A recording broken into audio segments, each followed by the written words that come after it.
Hello, welcome है student. आज के इस वीडियो में आप सभी लोगों का अपने इस YouTube राजन क्लासेस चैनल पे। ठीक है, तो आज के इस वीडियो में हम आपको बहुत इंपॉर्टेंट टॉपिक बताने वाले हैं, तो ध्यान से समझिएगा। आज हम आपको कक्षा 12 इंग्लिश से वेरी वेरी इंपॉर्टेंट, ठीक है, जो प्रोज होता है उससे जो रेफरेंस कॉन्टेक्स्ट का क्वेश्चन पूछा जाता है 8 नंबर वाला। कितने वाला? 8 मार्क्स वाला जो क्वेश्चन पूछता है, आज हम उसी को डिस्कस करेंगे।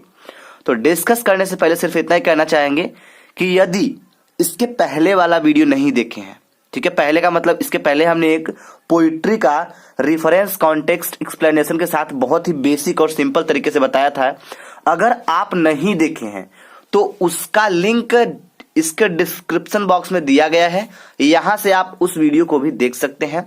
उसके बाद आप इसको देखेंगे तो प्रोज और पोइट्री को रेफरेंस और कॉन्टेक्स्ट के साथ कैसे लिखना है, वो भी बोर्ड एग्जाम में, इस चीज का आइडिया आपको हो जाएगा। ठीक है, तो हम बहुत बेसिक तरीके से बताने वाले हैं, तो कोई जल्दबाजी नहीं है, कहीं जाना नहीं है। तो थोड़ा सा समय अगर हो तो एकदम रिलैक्स के साथ इसको पढ़िएगा, समझिएगा, क्योंकि कोई भी चीज जल्दबाजी में नहीं होती है। ठीक है, चलिए ध्यान दीजिए। तो क्या करना है हमें? रेफरेंस कॉन्टेक्स्ट एक्सप्लेनेशन, इसका प्रोसेस क्या क्या होता है हम चलो समझा देते इसको। तो पहले आप जब पेपर लेंगे, क्वेश्चन पेपर, तो आपको एक पैसेज मिलेगा। क्या मिलेगा? पैसेज मिलेगा। तो पैसेज मिलेगा तो उसमें कुछ इस तरह दिया रहेगा आपका, भाई दबे ऐसे नहीं लिखा रहेगा, ठीक है, लेकिन हमने आपको लिख कर समझाया यहाँ पे, तो समझिएगा ध्यान से। ऐसे आपको पैसेज मिलेगा और पैसेज में पूछा गया क्वेश्चन है। तो ये क्वेश्चन कितना इंपॉर्टेंट है, कितनी बार पूछा गया है, इसलिए हम आपको बता रहे हैं, क्योंकि ये 2021 में भी टपक सकता है किसी सेट में। तो समझिएगा जरा ध्यान से। तो कितना इंपॉर्टेंट है? Very very important. 2018 में आया हुआ है, 16, 11, 10, 8 और लगातार, ठीक है, आता रहता है। तो ये पोइट्री से नहीं है बल्कि प्रोज से है। प्रोज के किस चैप्टर से है, अब हम इसको पढ़ेंगे, उसके बाद इसको पकड़ेंगे, देखेंगे किस चैप्टर से है, तब इसके आगे हम इसका रेफरेंस और कॉन्टेक्स्ट लिखेंगे। क्लियर है? चलिए, तो इसमें बोला क्या जा रहा है? द पीपल आई सा इन इंडिया, ठीक है, those in the village as well as those in high office have both pride and lively scenes, ठीक है, of decency and citizenship. They also have a passion for independence, ठीक है। This beautiful child, देखिए, this beautiful child दे दिया ना, तो कुछ पढ़ते पढ़ते आपको ये भी समझ में आ जाएगा किस चैप्टर से दिया गया है। ठीक है, beautiful child born in squalor and poverty, uneducated in both grammar and manners, had given me a glimpse of a warm soul of India। तो मेरा फर्ज है कि पहले हम इसको थोड़ा सा समझा दें कि इसमें क्या बातें हो रही हैं और किस चैप्टर से दिया गया है। ठीक है, तो इसमें देखिए हम ज्यादा एक्सप्लेन तो नहीं करेंगे, लेकिन हाँ आपको इतना जरूर समझाएंगे क्योंकि एक्सप्लेन करने का टाइम नहीं है। यहाँ हम आए हैं रेफरेंस कॉन्टेक्स्ट एक्सप्लेनेशन को समझने के लिए, तो उसमें थोड़ा सा हम जिक्र करेंगे कि इसमें क्या बोला जा रहा है, इसमें क्या करना क्या आपको। ठीक है, तो लेखक यहाँ पे कह रहे हैं कि भारत के लोगों को, ठीक है, जो भारत के लोग हैं, स्वयं के लिए आत्मसम्मान और गौरव के कारण ही वह भारत से क्या करते हैं? स्नेह करते हैं। ठीक है, समझ आ रही है? उन्होंने गांव वासियों तथा उच्च पदों पर आसीन व्यक्ति को सम्मानजनक आचरण तथा नागरिकता का भाव पाया। वे सच्चे, ईमानदार, मेहनती तथा स्वतंत्रता से इच्छुक थे। ठीक है, और वह छोटी सी लड़की जिससे लेखक मिले थे, एक गरीब परिवार में जन्मी थी। वह अनपढ़ थी, उसे भाषा और तौर तरीके का ज्ञान नहीं था, परंतु दान को ठुकराते समय उसके व्यवहार में सम्मान एवं गौरव स्पष्ट दिखाई दिया। लेखक को उसके गौरवशील आचरण से भारत के लोगों के बारे में जानकारी मिली। तो इतना हमने बताया तो आपको पता चल गया होगा कि ये गर्ल विथ बास्केट वाले चैप्टर से है। तो अब हमारा अगला स्टेप क्या होगा? अगला स्टेप बहुत आसान है, हमें लिखना है रेफरेंस, कॉन्टेक्स्ट, एक्सप्लेनेशन। तो चलिए भाई, हमें यहाँ पे जैसे बताए थे पोइट्री में वैसे लिखना है प्रोज में। अगर आप नहीं देखे तो मेरा यही कहना है कि पहले आप उसको देख लीजिएगा। तो ध्यान दीजिए, मेरा हेडिंग पहला क्या रहेगा? पहला हेडिंग रहेगा क्या रहेगा? रेफरेंस।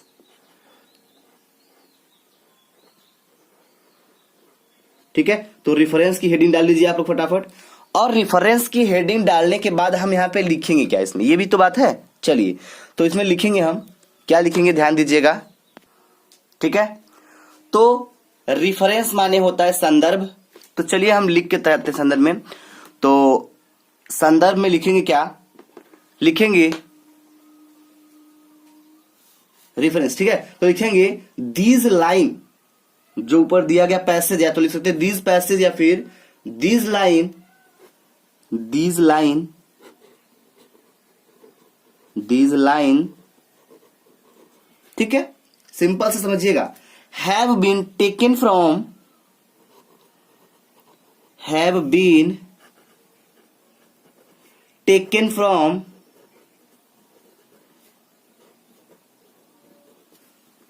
ठीक है, have been taken from a girl, sorry तो हाईलाइट करना है ना, तो इसको हम ब्लैक पेन से यूज करेंगे। ठीक है, फ्रॉम द लेसन। तो चलिए यहां पे ब्लैक पेन का हम लोग थोड़ा सा यूज कर लेते हैं, क्योंकि ब्लैक पेन से इसको हाईलाइट करना है। ठीक है, तो यहां हो जाएगा a girl, a girl with a basket, with a basket. तो ये आपका चैप्टर का नाम है भाई साहब। ठीक है, a girl with a basket. अब ये किसके द्वारा लिखा गया? तो लिखेंगे रिटन बाई, रिटन बाई, ठीक है, विलियम सी डगलस। कौन लिखा है? William C Douglas.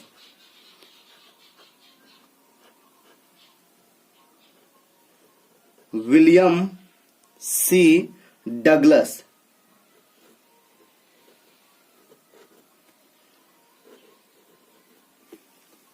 तो ये आपका रेफरेंस तैयार। इसमें लिखा आपने क्या लिखा कि दीज लाइन, ये जो दिए गए लाइंस हैं या फिर पैसेज हैं, हैव बीन टेकन, लिया गया है, फ्रॉम द लेसन, उस लेसन से जिसका नाम क्या है? A girl with basket. ठीक है, टोकरी वाली छोकरी। Written by William C Douglas, जिसके लेखक कौन है? विलियम सी डगलस जी हैं। ठीक है, तो ये आपका रेफरेंस तैयार हो गया। चलिए अब हम इसमें कॉन्टेक्स्ट में क्या लिखेंगे ये समझिएगा। तो कॉन्टेक्स्ट में हमें कुछ भी नहीं लिखना है, हमको ये जो दिया गया पैसेज है इसी के थ्रू लिखना है, कॉन्टेक्स्ट इसी के अनुसार बनेगा। ठीक है, तो चलिए हम आपको बना के दिखाते हैं, तो देखते रहिएगा स्टेप बाय स्टेप, और पेन कॉपी लेकर इसको नोट भी कर सकते हैं। ठीक है, चलिए जहां समझ में नहीं आएगा वीडियो को बैक करके फिर से देख लीजिएगा, ताकि आपका कंफ्यूजन एकदम क्लियर रहे। इतना आसान है, हो गया। चलिए अब चलते हैं कॉन्टेक्स्ट। चलिए भाई, तो अब बारी आ गई प्रसंग की। प्रसंग बोले तो कॉन्टेक्स्ट, कॉन्टेक्स्ट को हिंदी में हम कहते हैं प्रसंग। ठीक है, तो प्रसंग में क्या लिखेंगे पहले हम हिंदी में समझ लेते हैं। तो बोलेंगे इस पैसेज में या फिर इस गद्यांश में, ठीक है, इस गद्यांश में लेखक कहते हैं, क्या कहते हैं? लेखक यानी कौन? विलियम सी डगलस जी कहते हैं, क्या कहते हैं?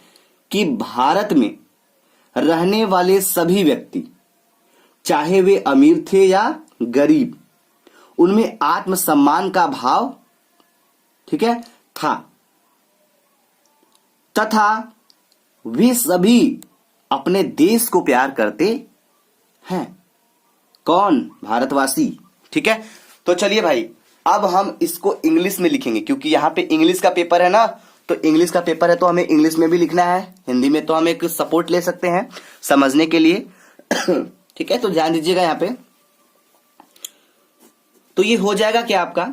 ये हो जाएगा इन दिस पैसेज, लिख लीजिए भाई, नोट कर सकते हैं आप। इन दिस पैसेज, ठीक है, इस गद्यांश में, राइट।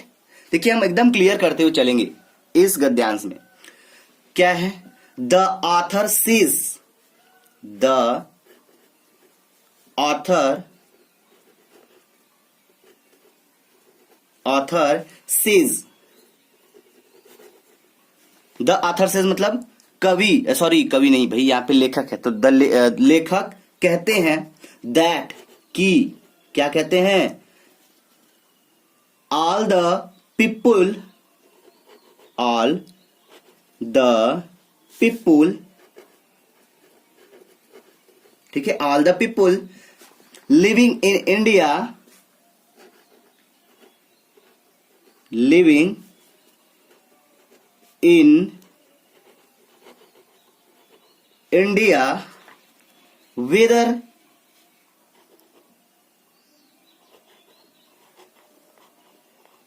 ठीक है, वेदर रिच और पुअर, रिच और पुअर, घबराइएगा नहीं, एकदम बेसिक से क्लियर करेंगे भाई यहाँ पे, ठीक है। एक एक अर्थ, एक एक वर्ड के अर्थ को हम क्लियर करेंगे यहाँ पे, ताकि कोई भी स्टूडेंट ऐसा ना लगे उसको कि हमें समझ में नहीं आया है, ठीक है। पुअर हैव अ फीलिंग अ, ठीक है, हैव अ फीलिंग, ठीक है, feeling a self respect, self respect, ठीक है, and they all, and they all love their country, love their country. चलिए भाई थोड़ा सा इसे समझ लेते हैं। तो बोला क्या जा रहा है?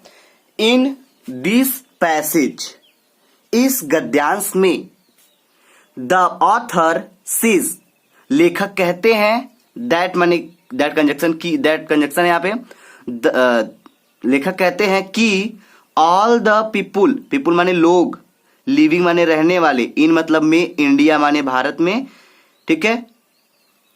तो यहां बोला जा रहा है कि all the that all the people, कि सभी लोग जो रहते हैं कहां पे? भारत में, भारत में रहने वाले सभी लोग, वेदर, ठीक है, रिच, वो ये गरीब, वे धनी हो, या पुअर, गरीब, have a feeling a self respect and they all love their country. तो बिल्कुल सिंपल है, वे क्या है? वे अमीर थे या गरीब, उनमें आत्मसम्मान का भाव था, तथा वे सभी अपने देश से प्यार करते थे। क्लियर है? देखिए यही प्रसंग होता है, अगर प्रसंग और संदर्भ लहरा दिए तो एक्सप्लेनेशन अपने आप लहराना शुरू हो जाएगा। पूछिए कैसे? चलिए हम आपको करके दिखाते हैं, अभी ध्यान समझिएगा, ठीक है। चलिए भाई, तो जब बारी एक्सप्लेनेशन की आती है तो थोड़ा हम सोचते हैं कितना बड़ा कौन लिखेगा, कैसे लिखा जाएगा, यही समझ में आता है ना। क्योंकि देखिए एक्सप्लेनेशन थोड़ा सा बड़ा लिखना होता है, रेफरेंस और कॉन्टेक्स्ट के कंपेयर में हमें एक्सप्लेनेशन थोड़ा बढ़ा के लिखना होता है। तो एक्सप्लेनेशन बढ़ा के लिखने का मतलब रट के आएंगे तो थोड़ी ना लिख पाएंगे, किसी भी टॉपिक पे रट के आएंगे तो थोड़ी लिख पाएंगे। लेकिन हाँ, अगर हमें इस चैप्टर के बारे में नॉलेज है, ठीक है, और इस पैसेज को हमने समझ लिया है, तो इसका एक्सप्लेनेशन आप चुटकियों में कर सकते हैं, आपको खुद विश्वास नहीं होगा कैसे करेंगे। चलिए हम आपको बताते हैं। तो देखिए, आप एक एक सेंटेंस को हिंदी में पकड़िए, उसको इंग्लिश में कर दीजिए, बस ये सबसे सिंपल तरीका है, ठीक है। चलिए तो समझिएगा ध्यान से। ये हो गया आपका व्याख्या। तो व्याख्या में लिखेंगे क्या? पहले देखिए ध्यान समझिएगा, पहले हम हिंदी में बोलेंगे, उसके बाद इंग्लिश में करेंगे, तब आपको समझेंगे हम कैसे करते हैं, ठीक है। तो यहां पहले तो लिखेंगे, क्या लिखेंगे? लेखक कहते हैं कि, पहले इतना तो लिखना पड़ेगा, जो कह रहे हैं वो तो लिखना पड़ेगा ना। तो लिखेंगे the author says, the author says, ठीक है। द ऑथर सेज यानी कि लेखक कहते हैं, क्या कहते हैं? कि भारत के लोगों के स्वयं के लिए आत्मसम्मान और गौरव के कारण ही वह भारत में स्नेह रखते हैं, यानी कि जो आत्मसम्मान और गौरव है उसी के कारण भारत में क्या करते हैं, वो स्नेह रखते हैं। तो यहाँ पे लिख सकते हैं आप, क्या लिखेंगे, लिखेंगे द ऑथर सेज दैट, ठीक है, that he fell in love, वह प्रेम में पड़ जाते हैं, किसके, अपने देश के, ठीक है। तो लिखेंगे ही फेल इन लव, ठीक है, he fell in love with India, किसके साथ, विथ इंडिया, अपने देश भारत के साथ, ठीक है। Due to the self respect, due to the, ठीक है, due to the self respect and self respect and, ठीक है, dignity,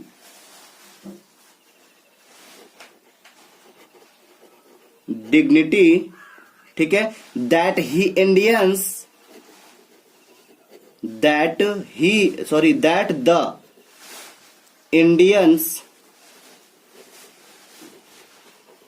Indians have for themselves, have,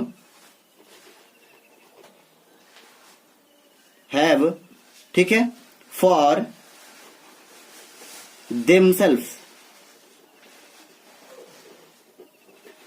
तो जरा यहां पे ध्यान दीजिएगा, ठीक है। लिखे क्या है, पहले हमने आपसे क्या बोला, पहले हमने आपसे बोला कि लेखक कहते हैं, तो यहां लिखेंगे द ऑथर सेज, क्या कहते हैं, कहते हैं, यहां पे बोले हम आपको ना कि भारत के लोग, ठीक है, यानी भारत के लोगों के स्वयं के लिए आत्मसम्मान और गौरव के कारण ही वह भारत से स्नेह करते हैं। तो भाई यहाँ पे लिखेंगे हम ना, तो लिखेंगे दैट कि ही फेल इन लव, वह देश के प्रेम में पड़ जाते हैं, विथ इंडिया, यानी भारत अपने देश के प्रेम में पड़ जाते हैं या फिर प्यार करने लगते हैं, due to the self respect, किसके कारण, सेल्फ रिस्पेक्ट यानी आत्मसम्मान के कारण, ठीक है, एंड डिग्निटी और गौरव, ठीक है, के कारण, दैट द इंडियंस, ठीक है, that the Indians have themselves. Clear है। चलिए भाई, इतना लिखने के बाद देखिए हमने एक सेंटेंस तलाशा तो इतना लिख दिया। अब दूसरा वाक्य आप खोज सकते हैं, जैसे कि जो अभी हमने को बताया पैसेज, उसको पढ़ेंगे तो कुछ तो मिला होगा आपको उसमें। तो चलिए, ये तो हमने एक सेंटेंस की बात इतना लिख दिया। दूसरा अगर बनाएंगे तो क्या होगा, चलिए ध्यान दीजिएगा। यहाँ पे एक बात और भी आई थी, क्या आई थी, यहाँ पे एक बात और आया था, क्या आया था हम आपको भी बताते हैं। जो भारत के लोग होते हैं उसमें कुछ इस तरह बताया गया था, क्या वे सच्चे होते हैं, ईमानदार होते हैं। देखिए आया था, पैसेज में आया था, तो पैसेज में आया था मतलब उस पर हम एक सेंटेंस को सोच सकते हैं, और जब सोच सकते हैं तो उस पर बना के लिख भी सकते हैं। ये समझ में आ रही बात ना। तो चलिए ध्यान दीजिएगा हम कैसे लिखते हैं और एकदम ध्यान से समझिएगा, ठीक है। चलिए तो क्या लिखेंगे इसके बाद हम, तो यहाँ पे हमने बोला क्या, वे सच्चे, ईमानदार, मेहनती तथा स्वतंत्र के इच्छुक थे। तो यहाँ लिखेंगे दे, ठीक है, दे वेयर सिंसियर, ठीक है, दे वेयर सिंसियर, ऑनेस्ट माने ईमानदार, ठीक है, हार्ड वर्किंग, कठिन परिश्रम वाले, या फिर कह सकते हैं मेहनती, ठीक है। तो यहां लिखेंगे hard working.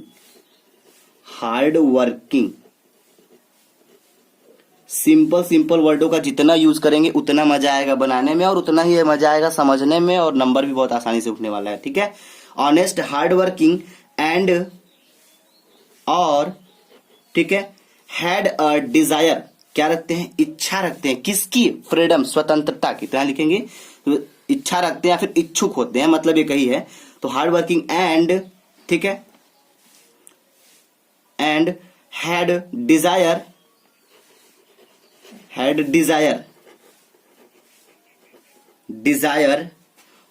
For freedom,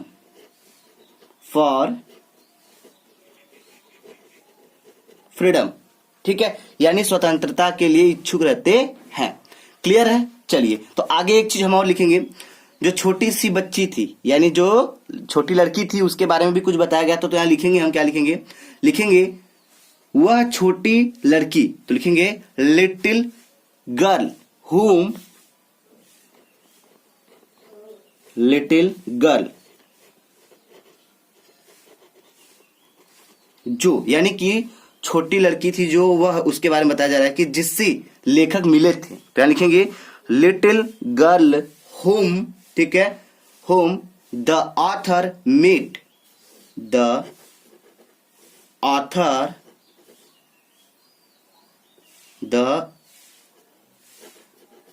author, देखिए लिटिल गर्ल छोटी बच्ची, whom जिससे, द ऑथर मेट, मेट मतलब मिले थे, मुलाकात हुई थी, तो लिखेंगे मेट, ठीक है, Mate was born, was born माने जन्म होता है, ठीक है, born in a poor family, poor family. तो इसका मतलब क्या हुआ, लिटिल गर्ल छोटी बच्ची या फिर छोटी सी लड़की, हुम जो द आथर मेट जो कि आथर से मिले थे, ठीक है, जो लेखक से मिली, ठीक है, एक गरीब परिवार में जन्मी थी, यानी उसका जन्म एक गरीब परिवार में हुआ था, परिवार में। क्लियर? उसके बाद लिखेंगे सी वॉज अनएजुकेटेड, वह अनपढ़ थी। कौन? वह जो छोटी सी लड़की थी वो अनपढ़ थी, तो लिखेंगे सी वॉज, देखिए जितना आप सेंटेंस को तलाशेंगे उतना बढ़िया, उतना लंबा आप ये व्याख्या को लिख सकते हैं, ठीक है। सी was uneducated,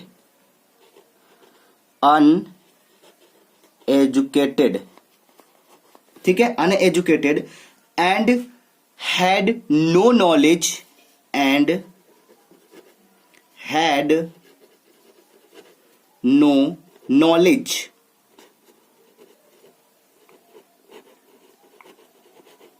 knowledge of grammar,